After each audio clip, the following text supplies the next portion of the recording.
Perkenalkan, nama saya Elsya Kesia Grestandian dengan nomor NPM 240130100204. Bagaimana sikap Anda terhadap peraturan dan kendali perusahaan?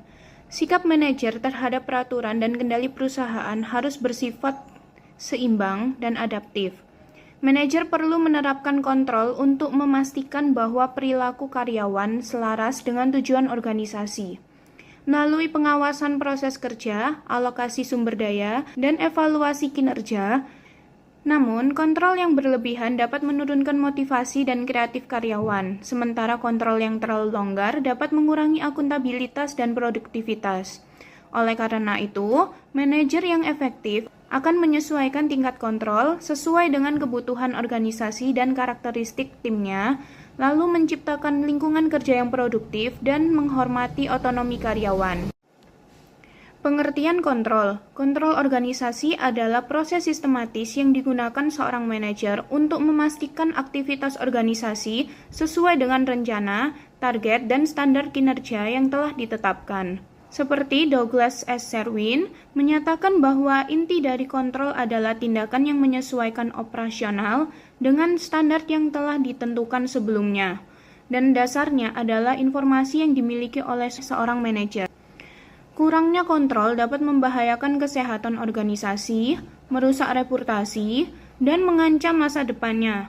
Oleh karena itu, manajer perlu menentukan informasi penting, cara mendapatkannya, dan bagaimana meresponnya untuk mengidentifikasi penyimpangan dan mengambil tindakan korektif yang tepat. Cyber slacker. Cyber slacker adalah istilah untuk pegawai yang menggunakan waktu kerjanya dan sumber daya perusahaan untuk aktivitas pribadi di internet, seperti belanja online, bermain game, atau berselancar di media sosial.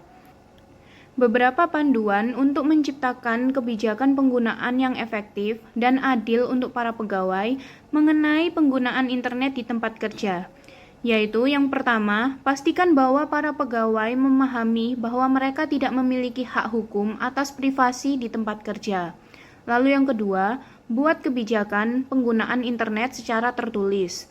Yang ketiga, jelaskan proses pendisiplinannya. Lalu yang keempat dan yang terakhir, yaitu adalah tinjau kembali kebijakan pada jangka waktu tertentu. Lalu memilih standar dan ukuran.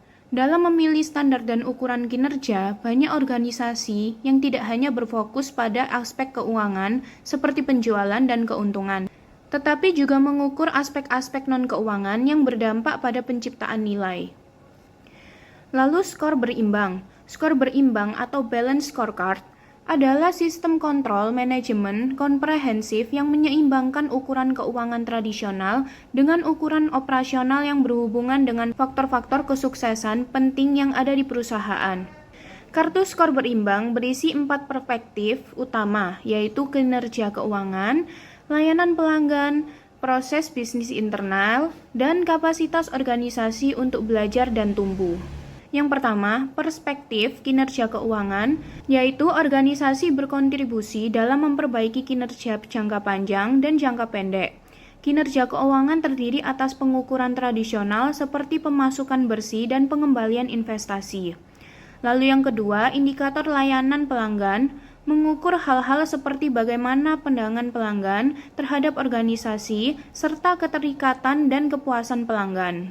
Lalu yang ketiga, indikator proses bisnis berfokus pada statistik produksi dan operasional seperti pemenuhan permintaan atau biaya per permintaan. Lalu yang keempat, kapasitas organisasi belajar dan tumbuh. Berfokus pada seberapa baik sumber daya dan modal manusia dikelola demi masa depan perusahaan. Lalu selanjutnya akan dijelaskan oleh rekan saya. Perkenalkan, nama saya Lily Rahmasi dengan NPM akhir 041. Di sini kita akan membahas tentang model kontrol umpan balik. Semua sistem kontrol yang dirancang dengan baik akan melibatkan penggunaan umpan balik untuk menentukan apakah kinerja memenuhi standar yang telah dibuat. Di sini, tugas manajer harus berfokus pada berbagai elemen dari kartu skor untuk menentukan target, mengevaluasi kinerja, dan membimbing diskusi tentang tindakan apa yang harus dilakukan selanjutnya. Nah, Langkah-langkah kontrol umpan balik yang bisa dilakukan antara lain: pertama, membangun standar kinerja.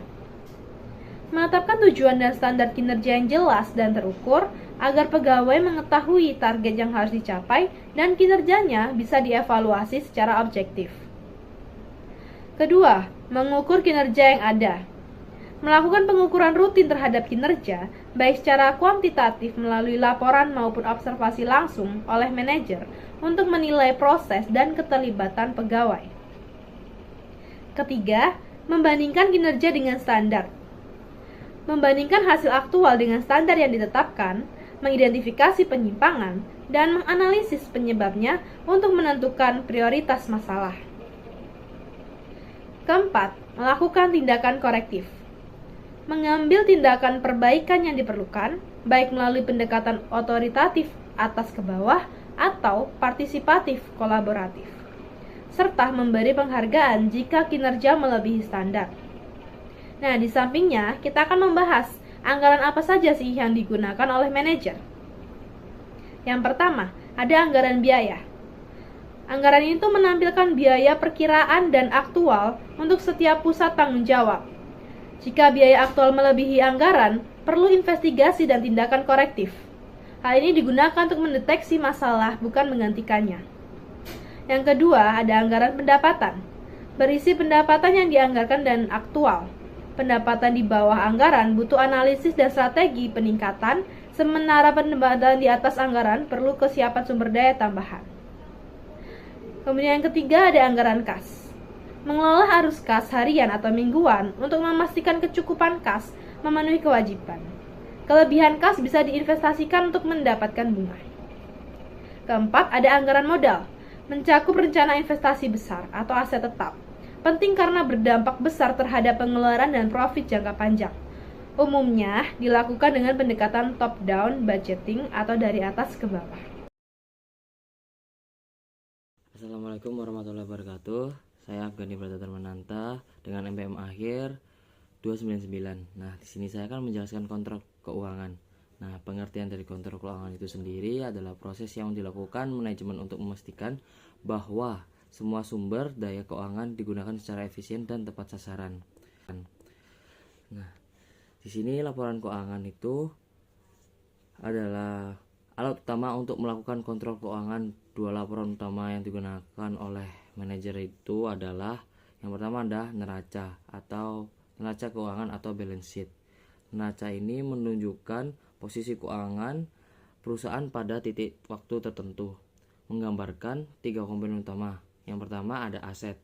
Aset itu adalah harta yang dimiliki oleh perusahaan dan memiliki nilai ekonomi.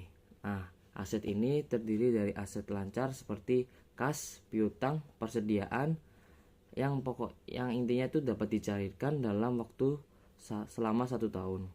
Nah, aset tetap. Aset tetap ini ada aset jangka panjang seperti tanah, bangunan, dan mesin. Kemudian ada kewajiban atau yang disebut dengan liabilitas.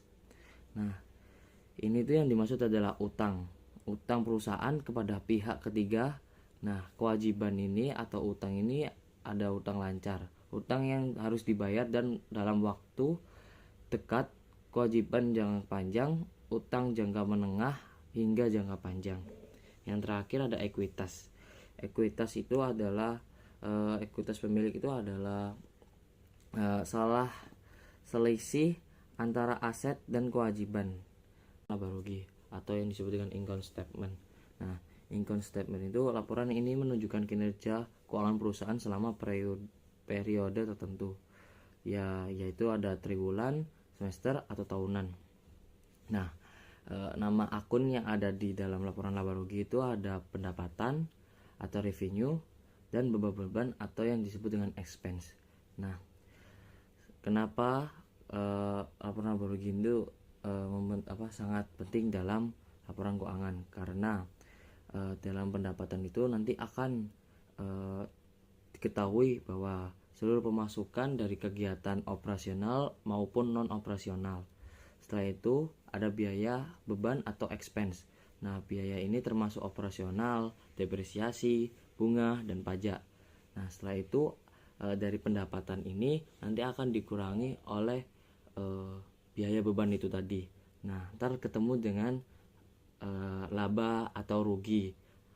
Nah, jadi selisih laba atau rugi ini didapatkan dari total biaya beban biaya dan pendapatan. Sebelum saya menjelaskan materi, izinkan saya memperkenalkan diri saya terlebih dahulu. Saya Isna Maulida Akmalina dengan 3 digit NPM terakhir 044. Nah, di sini saya akan menjelaskan tentang filosofi dan pendekatan kontrol. Nah, yang pertama ada filosofi kontrol yang berubah-ubah. Pendekatan yang dilakukan manajer untuk menjalankan kontrol terus-menerus berubah dalam banyak organisasi saat ini. Berkenaan dengan pergerakan menuju partisipasi dan pemberdayaan pegawai, banyak perusahaan mengadopsi proses kontrol desentralisasi daripada hierarki. Apa sih kontrol desentralisasi dan hierarki itu? Nah, di sini kita akan membahas tentang kontrol desentralisasi dan kontrol hierarki. Kontrol hierarki itu dilakukan dengan cara mengawasi dan memengaruhi perilaku pegawai secara ekstensi. Metode hierarki berisi aturan-aturan, kebijakan, dan prosedur yang jelas untuk mengatur perilaku pegawai. Kontrolnya bergantung pada wewenang yang didesentralisasi, hierarki formal, dan supervisi pribadi yang ketat. Teknik kontrol hierarki dapat meningkatkan efisiensi dan keefektifan organisasi. Banyak pegawai menghargai sistem yang menjelaskan apa yang diharapkan dari diri pegawai, dan pegawai pun mungkin akan termotivasi dengan tujuan-tujuan yang menantang, namun masih tetap dapat diraih. Namun, meskipun banyak manajer yang dapat dengan baik menggunakan kontrol hierarki, terlalu banyak mengkontrol malah menjadi senjata makan tuan. Para pegawai tidak suka terlalu ketat diawasi, dan mereka pun mungkin akan mencoba menyabotase sistem ini. Yang selanjutnya yaitu kontrol desentralisasi. Kontrol desentralisasi didasarkan pada nilai-nilai dan asumsi yang hampir berlawanan dengan dasar-dasar kontrol hierarki. Kontrol desentralisasi mengandalkan nilai-nilai budaya, tradisi, keyakinan, dan kepercayaan dalam mencapai tujuan-tujuan organisasi. Dengan kontrol desentralisasi, budayanya akan bersifat adaptif. Manajer mengakui pentingnya budaya organisasi untuk mempersatukan tujuan-tujuan individu, tim, dan organisasi untuk dikontrol bersama-sama. Idealnya, dengan kontrol desentralisasi, para pegawai akan menyatukan area keahlian mereka untuk menciptakan sebuah prosedur yang lebih baik daripada yang dapat dihasilkan manajer jika bekerja sendiri. Halo, saya Muhammad Nafis dengan MPM akhir 312. Manajemen buku-buku. Elemen penting dalam sistem kontrol yang terdesentralisasi yang bertujuan untuk mendorong karyawan untuk belajar mandiri melalui seperti grafik, gambar, dan pertemuan. Pendekatan ini mendorong karyawan untuk berpikir dan bertindak layaknya pemilik usaha dengan memberikan akses pada informasi keuangan organisasi, termasuk aliran masuk dan keluarnya dana. Manajemen buku-buku dapat membantu para pegawai menghargai mengapa efisiensi adalah hal penting bagi kesuksesan organisasi juga kesuksesan mereka. Manajemen kualitas total. Pendekatan berbasis kontrol desentralisasi yang berfokus pada perbaikan berkelanjutan dan penanaman kualitas dalam setiap aktivitas perusahaan. TKM mendorong kolaborasi antara manajer, pegawai, pelanggan, dan pemasok untuk mengidentifikasi dan menerapkan perbaikan sekecil apapun demi mencapai kesempurnaan dan tujuan tanpa cacat. TKM bertujuan mencapai kesempurnaan operasional dan kepuasan pelanggan secara menyeluruh dan berkelanjutan, menjadikan fondasi penting dan dalam meningkatkan daya saing organisasi. Perkenalkan, nama saya Dwi Tandri Handayani dengan NPM akhir 016. Pada kesempatan kali ini aku mau sharing tentang Total Quality Management alias TQM, terus juga ada tren-tren dalam pengendalian mutu dan keuangan. Faktor-faktor positif TQM. Kalau TQM mau sukses, ada beberapa hal yang harus jalan. Misalnya, pertama, pekerja harus punya skill yang bagus. Jadi bukan cuma asal kerja, tapi benar-benar tahu apa yang dikerjain. Kedua, TQM bikin kerjaan gak monoton, jadi pegawai lebih semangat karena bisa berkontribusi lebih. Ketiga, semua diajarin cara menyelesaikan masalah, jadi gak nunggu bos doang yang mikir. Keempat, kerja tim tuh penting banget. Kalau ada masalah, bisa diselesaikan bareng-bareng. Kelima, perbaikan kecil tapi rutin jadi kebiasaan. Kayak update aplikasi, tiap versi makin oke. Contohnya, misalnya di restoran, pegawai nggak cuma masak atau ngelayanin, tapi juga kasih ide gimana bikin sistem antrian lebih cepat, jadi semua ikut mikir.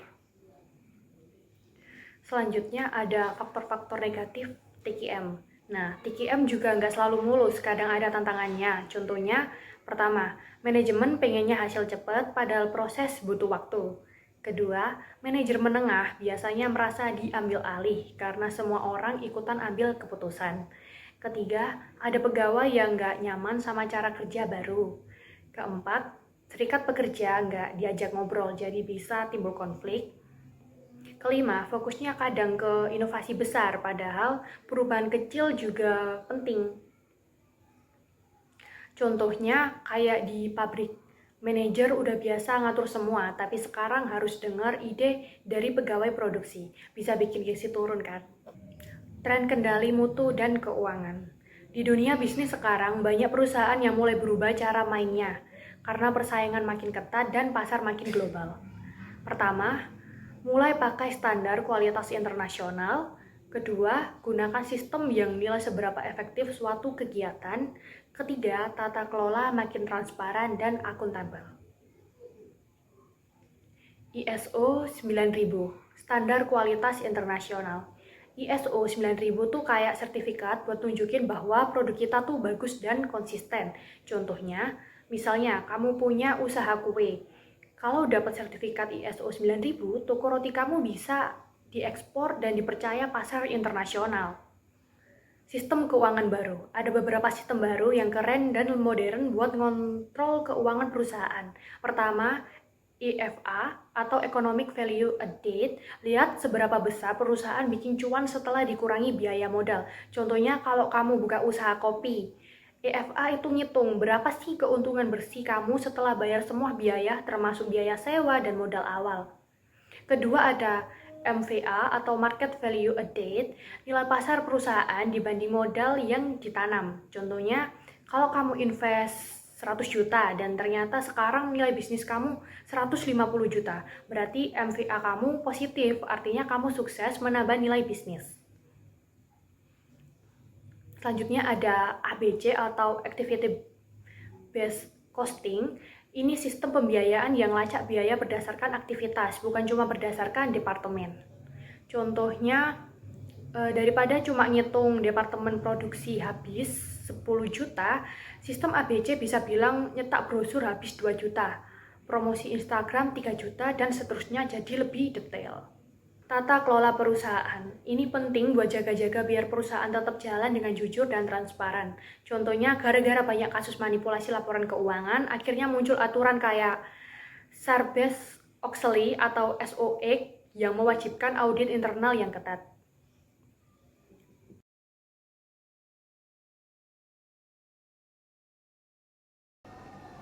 Organisasi sebagai rantai nilai. Organisasi sebagai rantai nilai menggambarkan proses penerimaan masukan dari lingkungan, seperti bahan baku, sumber daya manusia, dan informasi. Kemudian diolah dalam inti teknis, yaitu pusat produksi barang atau jasa, dan disinilah nilai ditambahkan melalui transformasi masukan menjadi keluaran yang bermanfaat bagi konsumen. Kualitas dan efisiensi dari keluaran ini ditentukan oleh strategi operasi serta umpan balik pengendalian. Dalam proses ini, manajemen operasi berperan penting dalam mengelola seluruh aktivitas produksi, mulai dari pengadaan bahan, penempatan fasilitas, penggunaan peralatan, hingga distribusi produk. Tujuannya adalah memastikan proses berjalan efektif dan menghasilkan barang dan jasa yang berkualitas tinggi. Lalu, operasi manufaktur dan pelayanan. Operasi dalam manajemen tidak hanya berlaku untuk produksi barang fisik atau manufaktur, tetapi juga untuk penyediaan jasa. Organisasi manufaktur menghasilkan barang fisik seperti mobil, televisi, ataupun bola golf. Sementara itu, organisasi jasa menghasilkan produk non-fisik seperti pelayanan medis, pendidikan, transportasi, atau komunikasi. Lalu, perbedaan utama antara jasa dan barang produksi. yaitu yang pertama, konsumen jasa terlibat langsung dalam proses produksi, misalnya pasien ke dokter, pelanggan ke penata rambut. Lalu yang kedua, yaitu jasa yang tidak dapat disimpan atau dipindahkan, harus disediakan tepat saat dibutuhkan. Meskipun berbeda, baik organisasi manufaktur maupun jasa menghadapi tantangan operasional yang serupa, seperti penjadwalan, efisiensi proses, dan manajemen sumber daya. Manajemen rantai suplai. Manajemen rantai suplai adalah proses pengelolaan seluruh alur pasokan, mulai dari pengadaan bahan mentah hingga distribusi barang jadi ke konsumen akhir.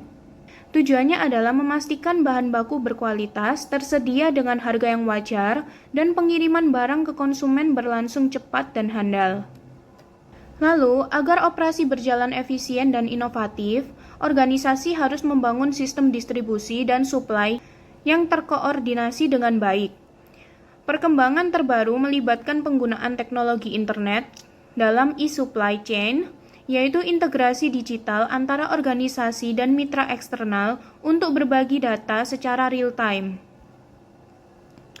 Dan manajer operasi harus mampu mempengaruhi dan bekerja sama dengan pemasok tanpa kekuasaan formal, sehingga dibutuhkannya keterampilan interpersonal dan kemampuan membangun hubungan yang baik dan kuat. Selanjutnya akan dijelaskan oleh rekan saya. Tata letak fasilitas. Aspek penting lainnya dalam manajemen operasional yang berkaitan dengan produksi barang atau penyediaan jasa. Beberapa jenis tata letak yang umum digunakan meliputi 1. Tata letak berdasarkan proses, 2. Produk, 3. Seluler, dan 4. Posisi tetap.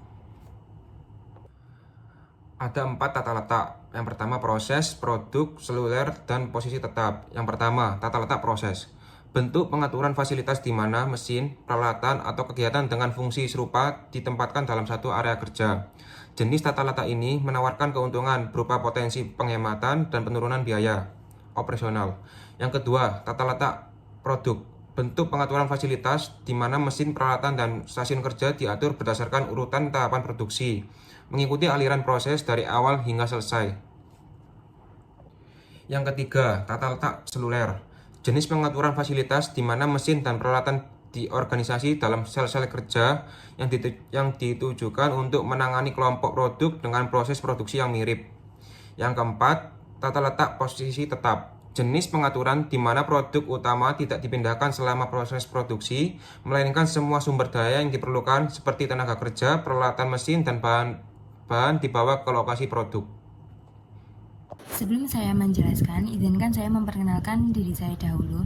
Saya Ikhda Molda Amalina dengan 3 digit NPM terakhir 044. Di sini saya akan menjelaskan tentang otomatisasi teknologi, yaitu yang pertama, identifikasi frekuensi radio atau RFID. Identifikasi frekuensi radio memanfaatkan tanda pengenal elektronis yang dapat mengenali dan melacak berbagai objek seperti buku, botol deterjen, mobil, atau bahkan manusia. Tanda pengenal RFID memancarkan sinyal radio yang dapat dibaca dari jarak jauh oleh pembaca elektronis dan memberi informasi tepat dan bersifat waktu nyata mengenai lokasi suatu objek, baik berupa mobil, buku, atau sekumpulan barang di gudang. Yang kedua, ada sistem produksi fleksibel. Sistem produksi fleksibel adalah penggunaan lini produksi otomatis yang bisa cepat disesuaikan untuk membuat lebih dari satu jenis produk. Teknologi komputer canggih untuk mengkoordinasi dan mengintegrasi mesin-mesin. Fungsi-fungsi otomatis memuat, membongkar, menyimpan suku cadang, mengganti peralatan, dan menggunakan mesin. Komputer dapat menginstruksi mesin-mesin untuk mengganti suku cadang, fungsi, dan peralatan ketika suatu produk perlu dibuat.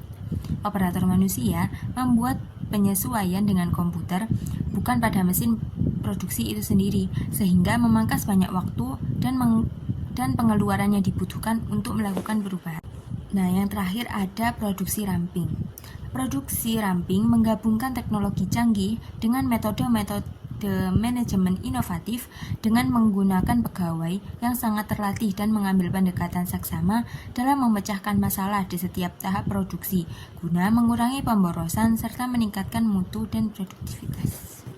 Apa itu persediaan? Persediaan itu adalah barang-barang yang disimpan perusahaan buat dipakai nanti, biasanya dalam proses produksi. Ada 3 jenis. Yang pertama, barang jadi. Sudah selesai produksi tapi belum dijual. Contohnya, mobil yang udah jadi tapi masih dipajang di showroom. Kedua, ada barang dalam pengolahan, yaitu barang yang lagi diproses. Contohnya, rangka motor yang masih nunggu dipasang mesin. Ketiga, ada bahan mentah. Bahan paling dasar, contohnya baja buat bikin bodi mobil.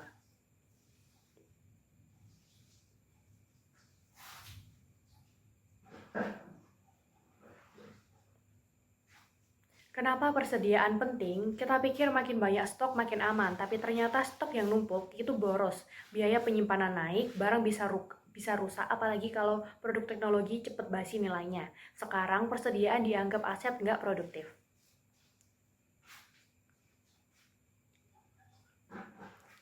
Sistem just in time atau JIT, apa itu JIT? Just in time atau JIT adalah sistem di mana barang datang tepat saat dibutuhkan, jadi nggak lama disimpan di gudang.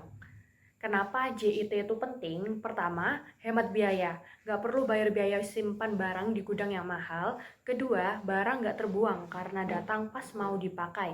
Barang nggak sempat rusak atau kedaluarsa. Ketiga, produksi lebih cepat. Proses produksi jadi lebih efisiensi, nggak terganggu karena barangnya selalu pas waktu. Tapi JIT butuh apa? Pertama, koordinasi rapi banget antara pabrik, pemasok, dan semua pihak di rantai pasok. Kedua, teknologi bantu banyak. Contohnya, RFID buat lacak polisi barang, internet untuk kirim info secara real time. Assalamualaikum warahmatullahi wabarakatuh. Perkenalkan, nama aku Afgani Bertadarmananta dengan MPM akhir 299. Sini saya akan menjelaskan teknologi informasi yang mengubah manajemen. Teknologi informasi membuat proses kerja manajerial menjadi jauh lebih cepat dan efisien. Untuk sekarang, manajer bisa mengambil keputusan secara real time karena informasi bisa didapat secara instan atau cepat. Berikutnya, saya akan menjelaskan batas-batas melebur kolaborasi meraja. Nah, dengan teknologi informasi, batas antar departemen dan bahkan antar organisasi semakin kabur. Kolaborasi lintas fungsi dan lintas perusahaan menjadi tren utama, didukung oleh platform digital dan sistem berbagi informasi real time. Selanjutnya ada manajemen pengetahuan. Manajemen pengetahuan atau knowledge management berfokus pada bagaimana perusahaan mengumpulkan, menyimpan dan mendistribusikan pengetahuan karyawan. Nah, tujuannya ini agar pengetahuan tidak hilang dan dapat dimanfaatkan secara luas dalam organisasi. Kemudian ada sistem informasi manajemen atau SIM. Nah, SIM ini adalah sistem yang mengumpulkan, memproses dan menyajikan informasi untuk mendukung pengambilan keputusan manajerial. Nah, SIM ini membantu manajer mengakses data penting dengan cepat dan efisien. Kemudian, sistem perencanaan sumber daya perusahaan atau yang disebut ERP. ERP mengintegrasikan seluruh fungsi dalam perusahaan seperti keuangan, SDM, produksi, dan logistik. Nah, ke dalam satu sistem informasi ini meningkatkan efisiensi dan sinkronisasi antar departemen. Selanjutnya ada managerial soft talk atau bisa disebut dengan menerapkan dashboard kinerja. Nah, dashboard kinerja ini performance dashboard adalah alat visual yang menampilkan metrik penting secara real time. Nah, hal ini membantu manajerial dapat memantau kinerja, mendeteksi masalah lebih awal dan merespon dengan cepat. Selanjutnya, kita juga akan memasuki materi tentang generasi baru teknologi informasi. Pertumbuhan internet kini digerakkan oleh individu melalui blog, wiki, dan jejaring sosial, bukan lagi oleh perusahaan. Blog memungkinkan pengguna membagikan opini tentang berbagai hal, termasuk bisnis. Hal ini melahirkan industri baru untuk memantau opini publik dan merespon tren. Di sisi lain, internet dan e-bisnis sangat membantu organisasi dalam memperluas operasinya, memperbaiki proses, serta dapat menjangkau pasar baru. Kita bahas pertama, ada e-business. Adalah aktivitas bisnis melalui jaringan digital, biasanya internet, untuk terhubung dengan konsumen, mitra, dan pegawai. Yang kedua ada e-dagang. Adalah bagian dari e-business yang fokus pada transaksi bisnis elektronik. Yang ketiga ada extranet. Memungkinkan dua atau lebih organisasi berbagi data melalui internet secara terbatas. Agar e-bisnis berhasil, manajer harus menyelaraskan strategi e-bisnis dengan strategi perusahaan. Nah, selanjutnya ada beberapa strategi dalam e-bisnis. Yang pertama, strategi e-bisnis, ekspansi pasar. Divisi internet memungkinkan perusahaan untuk mengadakan tautan langsung dengan tanda konsumen dan berekspansi ke pasar baru. Organisasi dapat memberikan akses setiap saat bagi pasar di seluruh dunia. Yang kedua, strategi e-bisnis meningkatkan efisiensi. Lewat pendekatan ini, langkah e-bisnis hanya dilihat sebagai cara untuk meningkatkan bisnis utama dengan meningkatkan produktivitas dan memangkas biaya.